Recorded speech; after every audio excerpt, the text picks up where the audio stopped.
Hello, fellow bassists.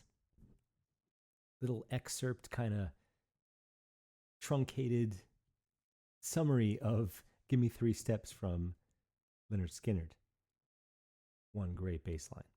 And no matter what style of music you aim to play, learning that entire song straight through from beginning to end with all the little variations and all the little things right where they belong, note length, slides, hammers, it's worth it. I think it's a really good song to learn. And I've offered it as a song to learn to the university students in the past. But today, we're going to be talking about something called modal mixture. And I think that it often is a little confusing for people that are trying to say, what is modulation? What is tonicization? Did I leave the key? Because a lot of theory questions that I get are often revolving around chords and phrases that don't belong in the key signature of particularly a rock song. A lot of rock songs don't sit in their naturally existing key. If you're in the blues, every time you change the chord, you're implying a new key, usually. You'll get A7, you'll get D7, you'll get E7, and you'll go back to A7. Each of these chords belongs to a different key. There's only one dominant seventh chord traditionally from 5 in any key. If there's two different dominant seventh chords in one song, you've either modulated completely or we're just borrowing from somewhere else. So let's just quickly analyze one or two moments from Give Me Three Steps, and we'll also look at a Queen song that happens to be in the same key that does a lot of similar things to borrow. Now, if you noticed in the thumbnail, I had two different eggs that were about to be mixed. One was major, one was minor. And this is a big part of mixture. Have a look at this real quick. This is how mixture generally functions. There's always a lot more to the story, and I'm giving you a roundabout idea right now. You'll take a look at this. At the top, we have D major scale, D, E, F sharp. I'll play it. D, E, F sharp, G, A, B, C sharp, D.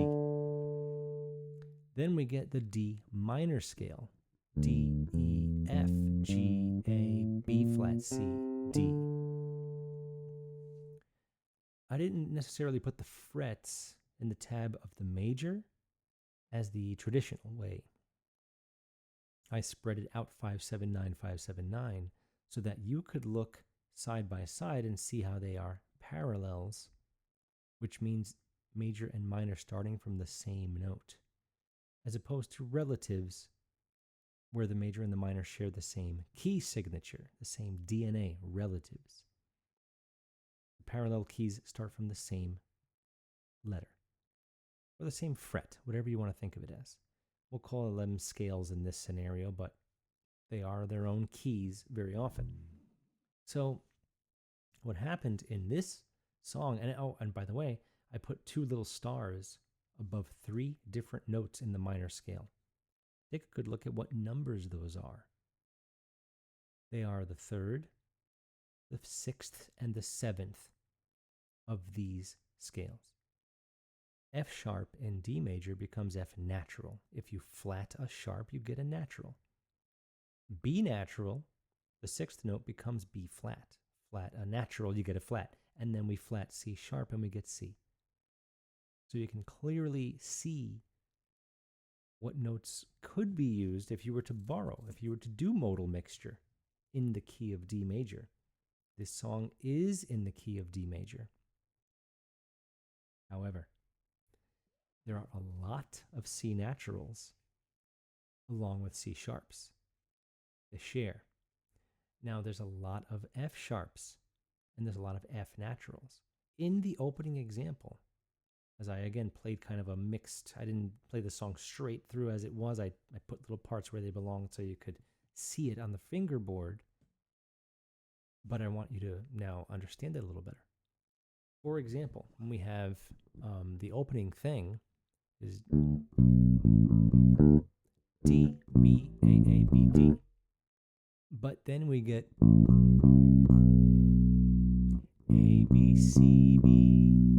This is borrowing from the minor for just a moment with the letter C.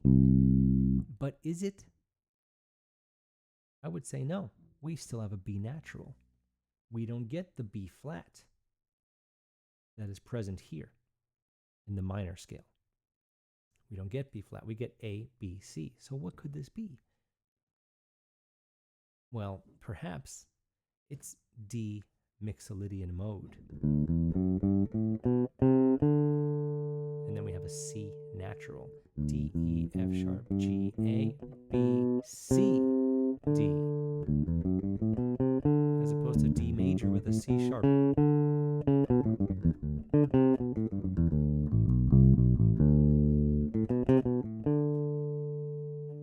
A, B, C, D. So knowing what is what and what it's meant to be is very important. We primarily get F sharps in this song. And where is F sharp located?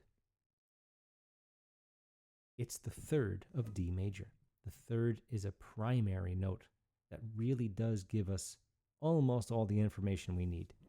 If your third note in D is F sharp, you're in D major in some respects. Now, whether there's a C or a C sharp depends on what kind of mode we're getting. Do we have regular D major or do we have D Mixolydian? It's still D major up front, the opening triad. We still have a major thing.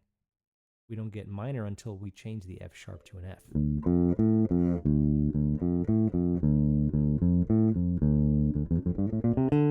Now it's minor.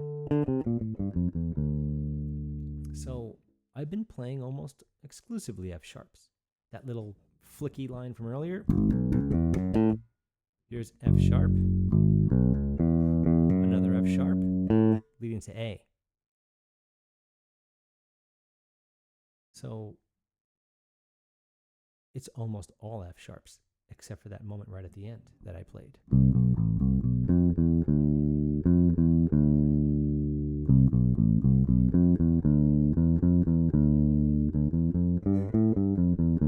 Doesn't it sound minor now?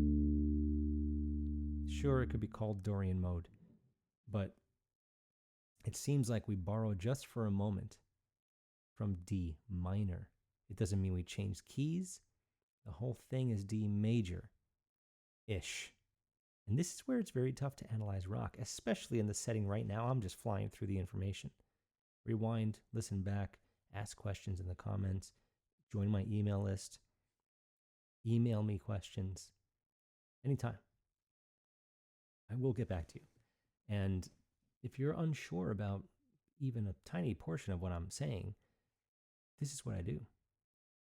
I get this information to you. So not only when you learn a song do you know it, but the next song you go to learn, you already know how things work and can hopefully explain it for yourself, can answer your own questions. Theory it's a mixed bag when it comes to rock, especially. Rock and blues, and anything that's not classical, as a matter of fact. But there's nothing wrong with that. Understanding theory is the best way for you to explain what is happening in a rock setting. It's the best way for you to come up with the easiest way to memorize a song, the easiest approach with fingering. It can give you access to more. The more you know, the more rules you know, the easier it is to break them. Was that from The Matrix? Probably. The original, 1999, of course. So there's lots of different modal mixtures in that song. There's lots of F sharps, there's some Fs, there's lots of C sharps, there's lots of Cs. We're mixed up all over the place. We use almost every note that we have. And this is the fun of doing this stuff. This is the point, and this is why I originally said I think it's a great song to learn and a great song to memorize, because you can really get a lot of information from it.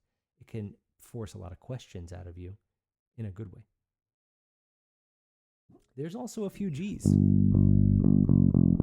Now in the scale, D, E, F sharp, G belongs, but we get a lot of G sharps. There's G sharp in that little part.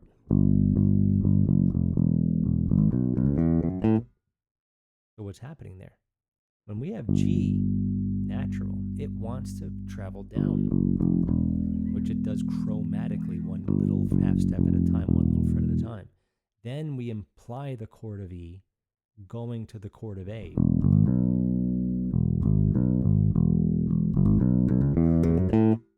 And we end on that A.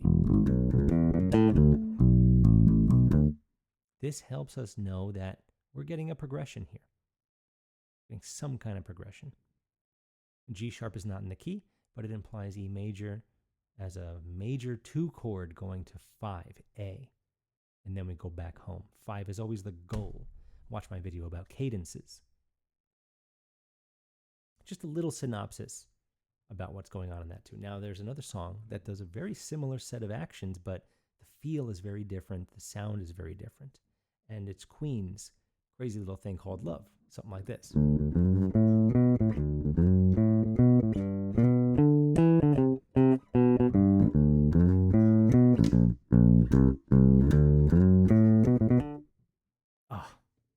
I totally underplucked that last note, but as you guys already know, it's staying. It's in the books.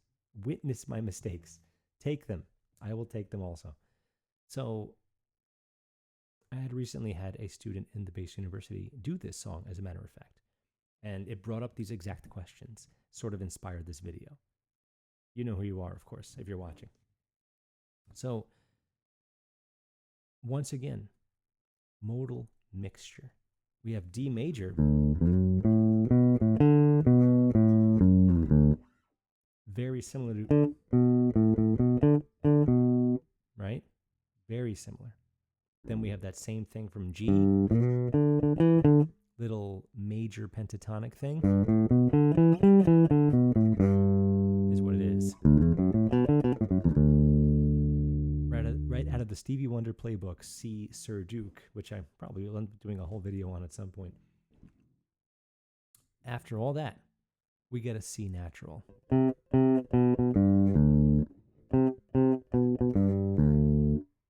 So what's happening is we're getting D mixolydian again.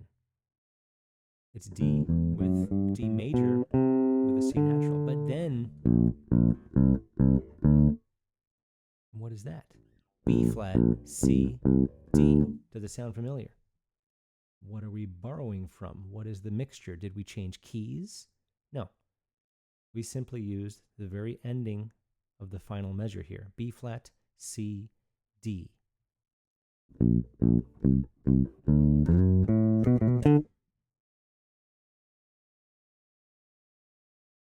So close. Almost there. So keep in mind that sometimes a song may have something that sounds off, sounds weird.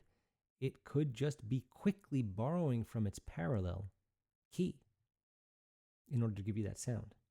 It happens in Mario Brothers music. It happens in a lot of different stuff. A lot of different stuff.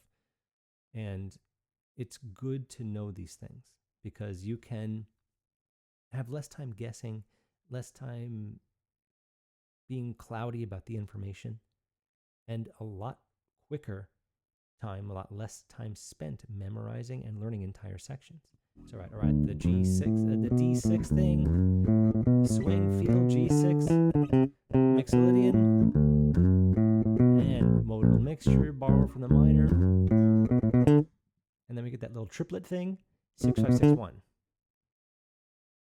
So, again, modal mixture, very useful, great way for songs to sound interesting, a great way to not even have to change your key and get kind of overly complicated because you know what?